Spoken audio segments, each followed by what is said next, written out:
하나님의 성품을 닮아가는 성품 여행을 하고 있습니다. 지난 시간에는 하나님의 거룩한 성품에 대해서 함께 말씀의 은혜를 나누었습니다. 오늘은 이어서 하나님의 성품 중에 순결에 대해서 함께 말씀을 나누고자 합니다. 그러니까 하나님의 거룩과 하나님의 순결은 분리될 수가 없습니다.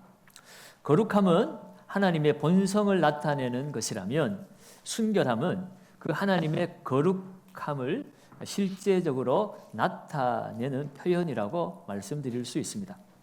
오늘도 이 말씀을 통해서 성경이 말하는 순결, 그 순결의 본질이 무엇인지, 그리고 그 순결한 삶을 통해 주어지는 복이 무엇인지, 그렇다면 어떻게 우리가 이 순결한 삶을 살 수 있을지 그 방법을 함께 말씀을 보면서 하나님의 영광을 경험하는 놀라운 시간이 되어지시기를 소망합니다.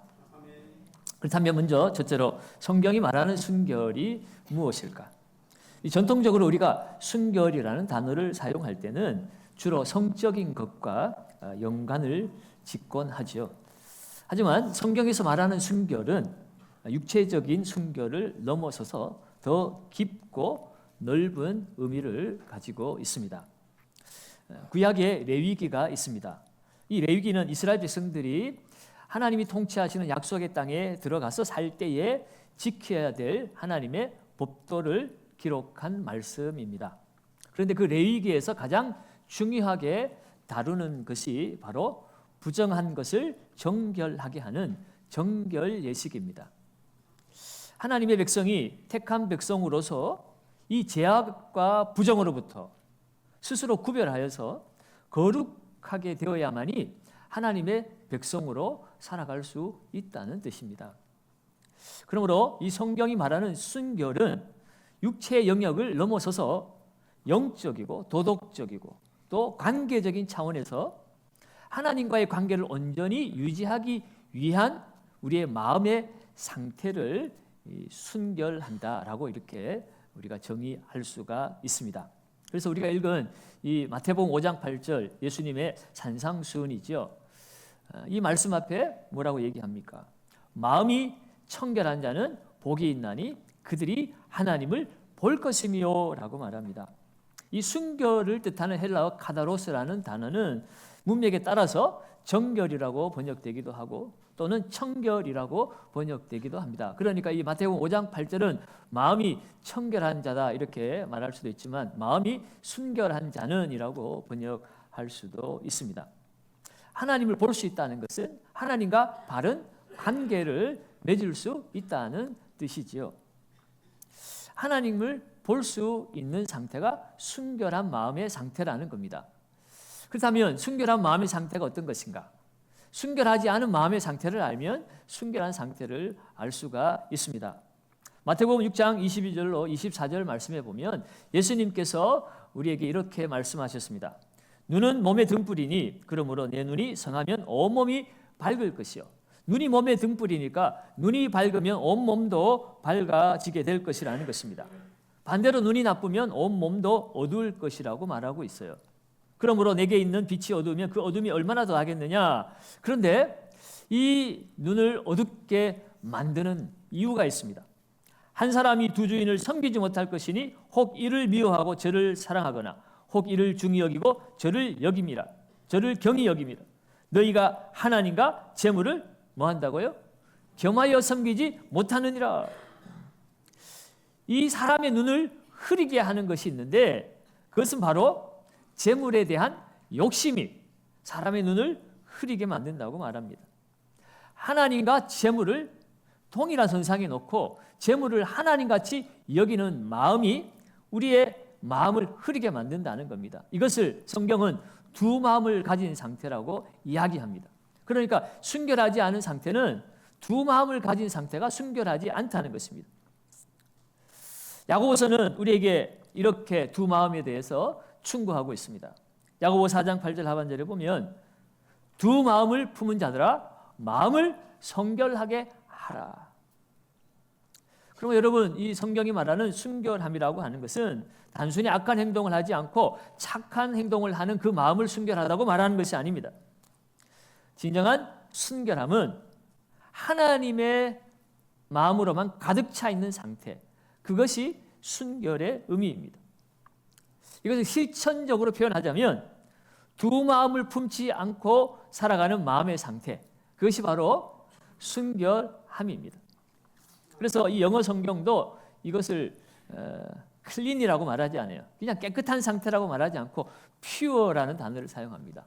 순수하다는 거예요.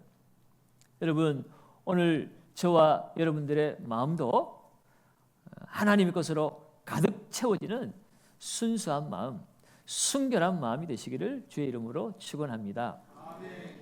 그렇다면 이 순결한 마음이 우리에게 주는 복이 무엇입니까? 오늘 마태복음 5장 8절의 말씀은 청결한 자가, 마음이 청결한 자가 복이 있다고 얘기했습니다. 그 복이 뭡니까? 그들이 하나님을 볼 것이다 라고 말합니다. 여러분, 하나님을 본다는 것, 이것은 사람이 누릴 수 있는 최고의 복입니다. 그러나 이 하나님을 본다는 것을 어떤 신비적으로 하나님을 본다는 의미는 아닙니다. 왜냐하면 우리가 육안으로 하나님을 볼 수가 없기 때문이고, 우리가 이 땅을 사는 동안 하나님을 실제로 눈으로 보았다면 그것은 곧 죽음이기도 합니다. 출애굽기 33장 20절에 보면 또 이르시되 내가 내 얼굴을 보지 못하리니 나를 보고 살 자가 없음이라.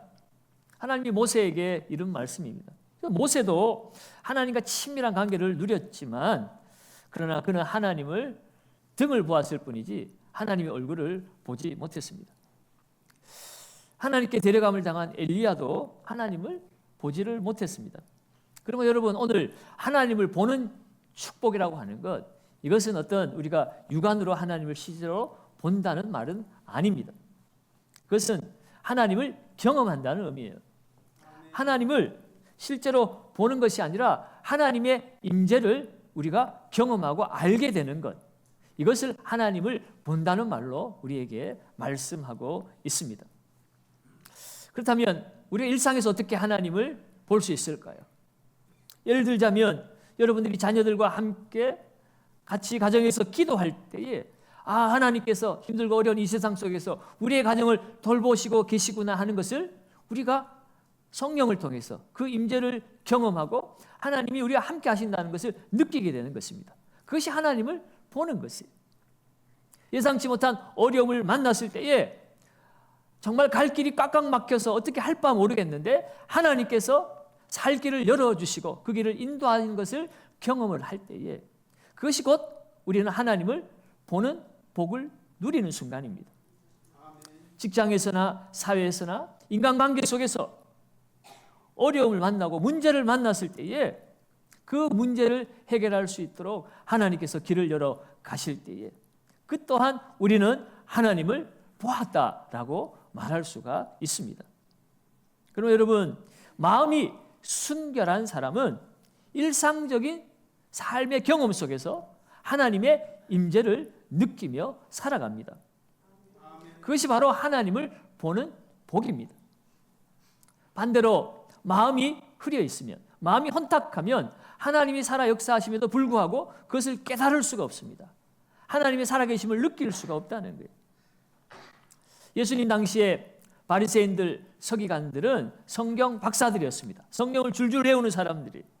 그런데 그들의 마음이 흐려져 있었기 때문에, 마음이 깨끗해 있지 못했기 때문에 그들은 성경을 그렇게 많이 알면서도 정작 하나님을 경험하지 못했습니다. 예수님이 그들의 눈앞에 와 계심에도 불구하고 그들은 하나님의 임재를 느낄 수가 없었어요. 여러분, 우리가 맑은 냇물에도 가보면 그 맑은 냇물 밑에 조약돌 하나까지 깨끗한 모든 것이 다 선명하게 보이지만, 그러나 정말 공장 폐수가 흘러나오고 시커먼 물이 흘러가는 곳에 가면 그 물 속을 아무리 들여다보아도 그 밑에 뭐가 있는지 전혀 보이지 않게 되지요. 마찬가지로 우리도 우리의 마음이 더러워져 있고 혼탁해져 있으면 영적 세계를 우리는 볼 수도 없고 느낄 수도 없습니다. 우리의 마음이 죄로 가득 차고 욕심으로 가득 차고 세상 걱정으로 가득 차 있으면 하나님의 그 살아계심과 하나님의 영적 세계의 그 풍요함을 우리는 깨달을 수도 없고 누릴 수도 없다는 거죠. 그러면 여러분, 오늘 우리는 하나님의 그 순결한 성품을 우리가 배우고 닮아가기를 원합니다. 그래야만이 하나님의 살아계심과 그 하나님의 임재와 영광을 우리는 삶의 현장에서 선명하게 누리며 살아가게 됩니다. 그리고 하나님을 본다는 것, 이 땅에서는 그렇게 우리가 하나님을 느끼고 경험하는 수준으로 끝나지만, 그러나 마지막 날에 궁극적으로 우리가 영광의 하나님의 나라에 들어가서 그 하나님의 얼굴을 대면하여 보는 것 같이 우리는 하나님의 영광을 온전하게 보며 살아가는 복을 누리게 될 줄로 믿습니다. 그렇다면 마지막 세 번째로, 어떻게 순결한 삶을 살아갈 수가 있을까요? 여러분, 우리가 이렇게 말은 하지만 정말 순결한 삶은 우리의 노력만으로는 이룰 수 없는 일이라는 것을 우리는 너무나 잘 알고 있습니다. 예레미야 17장 9절 말씀에도 만물보다 거짓되고 심히 부패한 것이 사람의 마음이라고 그랬어요. 우리의 마음이 얼마나 부패하고 더러운지 이 세상 만물과 비교해도 우리가 더욱 부패하고 거짓된 것이 우리의 마음이라는 것입니다. 그러면 여러분, 우리가 어떻게 순결한 삶을 살 수가 있겠습니까? 이 부패하고 더러워진 마음으로요. 그것은 하나님의 은혜와 하나님의 능력이 아니고서는 우리가 순결한 마음을 가질 수가 없다는 것입니다. 감사하게도 하나님은 이 부패하고 더러워진 우리의 마음을 깨끗게 하시고 순결하게 하셔서 하나님을 볼 수 있도록 우리에게 길을 열어주시겠다고 약속하셨습니다. 오늘 에스겔서 말씀은 하나님께서 구약 성도들에게 그 약속의 말씀을 주신 것이고, 이 약속의 말씀이 예수 그리스도를 통하여 성취가 되어졌습니다. 하나님이 어떻게 약속을 하셨는가? 에스겔서 말씀을 우리 한번 읽어보겠습니다. 36장 24절에서 27절입니다. 내가 너희를 여러 나라 가운데서 인도하여 내고 여러 민족 가운데 모아 데리고 고국 땅에 들어가서 맑은 물을 너희에게 뿌려서 너희로 정결하게 하되, 곧 너희 모든 더러운 것에서와 모든 우상 숭배에서 너희를 정결하게 할 것이며, 또 새 영을 너희 속에 두고 새 마음을 너희에게 주되 너희 육신에서 굳은 마음을 제거하고 부드러운 마음을 줄 것이며, 또 내 영을 너희 속에 두어 너희로 내 율례를 행하게 하리니 너희가 내 규례를 지켜 행할지라. 아멘. 네. 에스겔은 바벨론의 포로로 잡혀가서 거기에서 활동한 선지자입니다. 지금 이들은 하나님의 말씀을 어기고 우상 숭배하다가 나라를 잃고 바벨론의 포로로 끌려가서 고통을 받고 있는 상태입니다. 그들을 그렇게 징계한 것은 그들의 그 마음 상태로는 하나님을 섬길 수가 없기 때문이죠. 하나님이 택한 백성이 하나님을 볼 수 있는 마음 상태가 되어야 되는데, 그들의 마음은 세상 것으로 우상 숭배로 권력과 돈과 이 모든 것에 더러워져 있었기 때문에 그들은 하나님을 섬길 수가 없어서 하나님께서 그들에게 징계를 내린 것입니다. 그러나 하나님은 그들을 하나님의 전적인 은혜로 다시 그들의 마음을 새롭게 해서 하나님을 섬길 수 있는 택한 백성으로 삼으시겠다고 약속하신 말씀이 오늘 이 말씀이에요. 그들을 데리고 와서 맑은 물을 뿌려 그들을 정결하게 하시겠다는 것입니다. 이 말씀은 예수님이 오셔서 예수의 그 피로 우리의 죄를, 모든 죄를 사하시고 우리를 깨끗게 해주실 것에 대한 예표의 말씀이죠. 그리고 새 영을 그들에게 부어 주실 것이라고 그랬습니다. 그래서 그들의 굳은 마음을 정말 부드러운 살처럼 그렇게 바꾸어 주실 것이라고 약속하셨습니다. 이 약속의 말씀도 예수 그리스도께서 약속하신 성령이 우리 가운데 오셔서 우리의 굳은 마음을 부드럽게 하시고 우리를 하나님을 섬기도록 우리를 거듭나게 하시는 일들을 통해서 성취가 되어졌습니다. 그러니까 이 약속의 말씀이 오늘날 우리에게 예수 그리스도를 통해서 성취되었음을 우리는 알고 있습니다. 그러므로 우리의 힘으로는 우리가 순결한 마음을 가질 수가 없지만 예수님을 의지하면 예수의 보혈이 우리를 깨끗하게 할 것이고 예수의 영신 성령께서 우리와 함께 하시고 그 성령께 나를 맡기고 의지할 때에 성령이 내 마음을 만지심으로 우리를 순결한 삶으로 인도해 주실 수 있다는 것이에요. 그렇다면 우리가 어떻게 하면 순결한 삶을 살 수 있을까? 첫째는 말씀과 기도의 삶입니다. 여러분, 하나님께서 이 새 마음과 새 영을 주시는 목적이 무엇이었을까? 오늘 에스겔 36장 27절 말씀을 다시 한번 읽어보겠습니다. 같이 읽습니다. 내 영을 너희가 내 규례를 지켜 행할지라. 우리에게 새 마음을 주시고 하나님의 영을 우리 가운데 두신 이유가 무엇이라고 그랬습니까? 내 율례를 행하고 내 규례를 지켜 행하게 할 것이다. 다시 말해서 하나님의 말씀을 지키고 따르게 하기 위함이라고 말씀합니다. 하나님의 뜻에 순종하는 삶을 살게 하기 위해서 성령께서 우리 가운데 와서 우리와 함께 거하시는 것이에요. 그러면 여러분, 우리가 성령의 은혜를 통해서 우리의 마음이 순결한 상태가 되기 위해서는 또한 하나님의 말씀을 묵상하고 그 말씀을 따라 기도하고 순종하는 삶을 살 때에 우리가 순결한 삶을 살 수 있다는 것입니다. 그래서 디모데전서 4장 5절 말씀도 하나님의 말씀과 기도로 거룩하여짐이라. 우리가 목욕을 쓰게 한다고 비싼 돈 주고 이렇게 떼민다고 깨끗해지는 것이 아니에요. 육체가 깨끗해지는 것보다 우리의 마음이 깨끗해져야 되는데 우리의 마음을 깨끗하게 할 수 있는 길은 오직 말씀과 기도밖에 없다는 것입니다. 여러분, 우리의 이 더러워진 양심으로는 이 세상을 살아갈 수 없고 하나님의 뜻을 이룰 수가 없습니다. 죄로 더러워진 양심이 아니라 우리 양심을 깨끗하게 하시고 우리의 삶을 움직일 수 있는 살아있고 활력이 있는 하나님의 말씀, 영과 혼과 관절과 골수를 찔러 쪼개며 우리의 마음을 감찰하고 드러내시는, 우리의 마음을 정말 움직일 수 있는 그 능력은 오직 하나님의 말씀이라고 하는 것이에요. 그 말씀이 우리의 마음을 지배할 때에 우리는 우리의 인격과 생활이 하나님을 볼 수 있는 순결한 마음으로 바꾸어질 수가 있습니다. 여러분, 종교개혁자 마틴 루터는 이런 말을 했어요. 나는 주님의 음성을 들은 적도 없고 육안으로 주님을 본 적도 없다. 그러나 나는 만족한다. 매일매일 성경 말씀을 통하여 그분을 보고 또 그분의 말씀을 듣기 때문이다. 여러분, 정말 하나님을 볼 수 있는 순결한 마음을 가진 영적인 이 거인을 보면 이 정도면 이 사람은 진짜 하나님을 눈으로 볼 수 있는 능력자 아닐까라고 우리는 생각할 수 있습니다. 그러나 마틴 루터는 자신은 하나님의 음성을 들은 적도 없대요. 그 위대한 성각자가 정말 하나님을 위해서 목숨을 걸고 종교개혁을 이루었던 이 마틴 루터조차도 그는 하나님의 음성을 들은 적도 없고 눈으로 본 적도 없다고 얘기합니다. 그럼에도 만족한다는 거예요. 그는 무엇을 통해서 하나님을 보고 있습니까?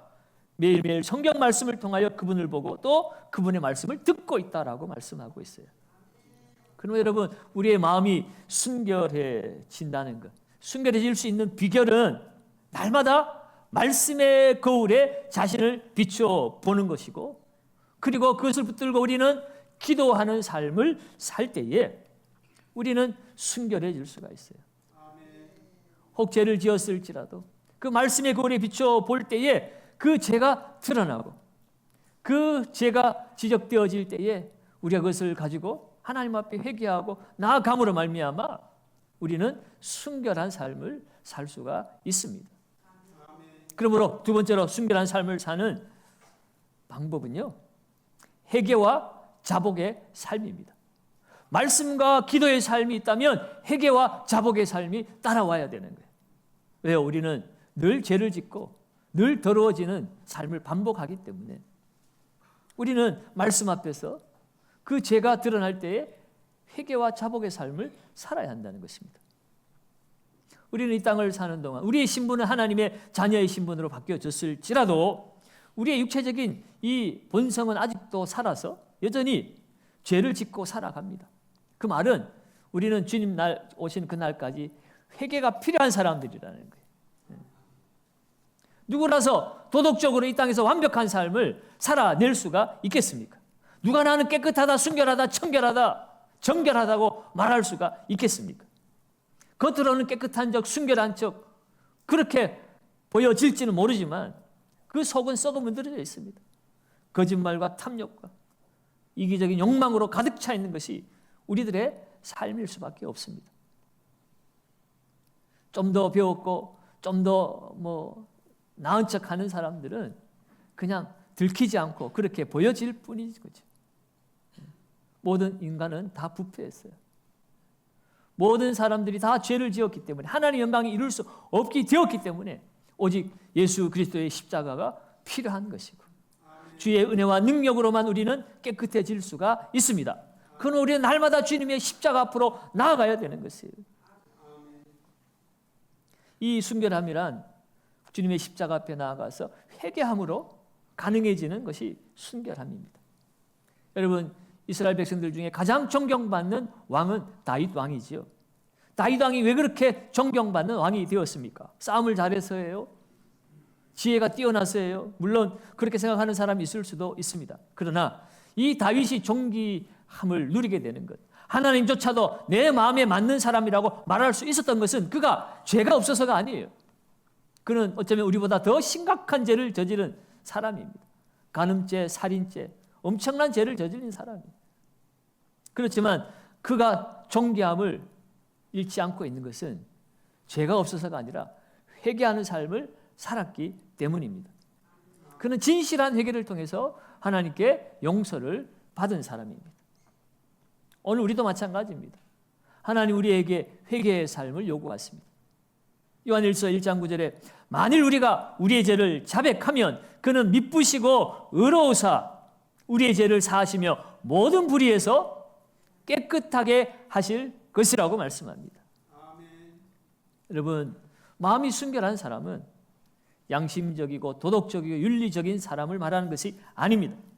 자신의 죄와 허물을 인정하고 하나님 앞에 회개함으로 하나님의 것으로만 채워지는 그 사람의 마음이 순결한 마음이라는 것을 우리는 깨달아야 합니다. 그럼 여러분, 오늘 하나님 앞에 회개하고 자복하시기를 바랍니다. 그리하면 신실하신 하나님, 의로우신 하나님, 우리를 깨끗게 해 주시게 되어질 것입니다. 여러분, 마음이 순결한 자는 하나님을 볼 것이라고 그랬습니다. 과연 오늘 저와 여러분들은 하나님을 보고 있습니까? 아니, 하나님을 보는 것처럼 살아가고 있습니까? 하나님은 숨겨진 분이 아니세요.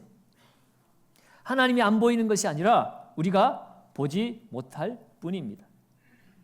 하나님은 우리의 눈으로 보는 분이 아니라 우리의 마음의 거울에 비춰주시는 분이십니다. 그러면 여러분, 오늘 우리가 하나님의 영광을 볼 수 없다면 우리의 마음의 거울을 청소해야만 합니다. 여러분, 거울 앞에서 보세요. 여러분, 청소하지 않은 거울, 뿌옇게 때가 묻은 거울 앞에 있으면 얼마나 답답합니까? 얼굴이 제대로 보이기를 하나, 옷이 제대로 보이기를 하나.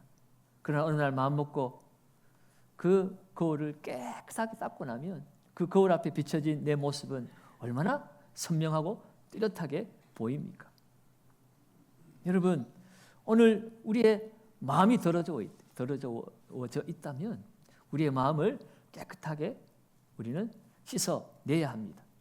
그리할 때에 그 마음의 거울에 하나님의 그 영광이 비춰지고 우리는 하나님을 보게 될 것이고 하나님의 살아계심과 하나님의 임재를 경험하게 될 것입니다.